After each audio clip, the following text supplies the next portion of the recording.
The new Magnum P.I. on CBS is a reboot that we definitely could have done without. This series does nothing to either celebrate the classic series or to improve upon or further it. It is Magnum in name only, much like the CBS reboots of Hawaii Five-0 and MacGyver. The original Magnum certainly featured a great deal of eye candy with its exotic locales and fancy cars. However, it was grounded in good storytelling. My theory has always been that it was inspired by the John Wayne film Donovan's Reef.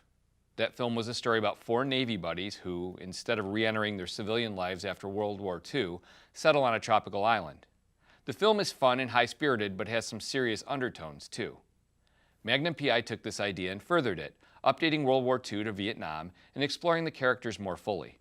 The stories revolved around these four men and their bond and dedication to one another that had been forged in battle.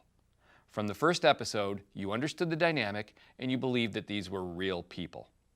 That is certainly not the case with the new effort.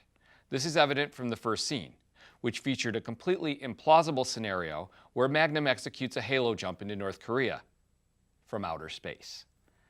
While this was later explained as author Robin Masters exercising dramatic license to embellish actual events, it's still a ridiculous example of the new series' desire for spectacle and shock value in lieu of plotting and intrigue.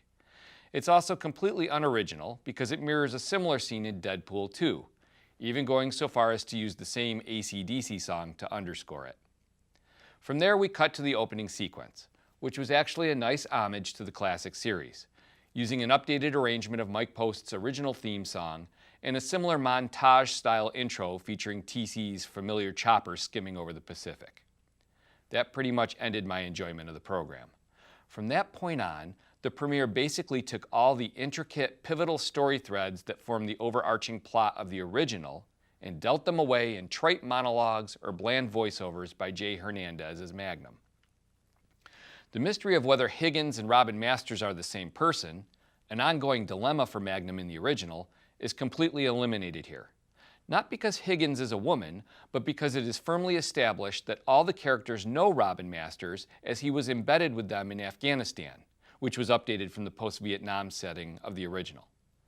The backstory concerning Magnum's father is also a throwaway here. This plot thread was a huge aspect of Magnum's development in the classic series. It was one of many demons that defined Tom Selleck's Magnum. He never spoke about the loss of his father to anyone.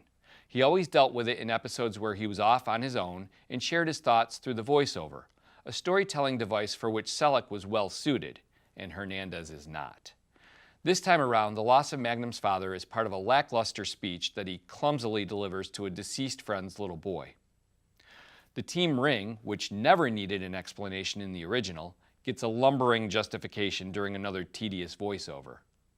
The character of police detective Tanaka shows up and rattles off procedural gibberish that he obviously doesn't understand any better than we do. Honestly, I'd rather listen to Bob Saget read the phone book. Magnum's marriage is alluded to in a complete non sequitur during a lengthy piece of exposition. This is delivered by a woman whose husband was just brutally tortured and killed. During this moment of trauma, she apparently found it appropriate to share this information with Magnum's potential romantic interest, Higgins. The lone bright spot was the way in which Rick's character is written this time around. In the original, Rick was generally used for comic relief. While still quite humorous here, this version of Rick can handle himself in a fight and is plausible as a former Marine. In the original, Rick was never afforded that attribute. Instead, he was always made to look rather inept.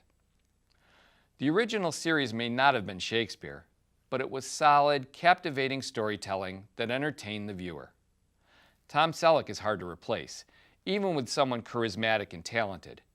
Instead, CBS has chosen to entrust the legacy of this legendary character to Hernandez, who is neither. While slick and eye-catching, the new Magnum points out the age-old truth that no matter how pretty something is visually, it is nothing without good writing. This is just another disappointing example of style over substance. Magnum P.U.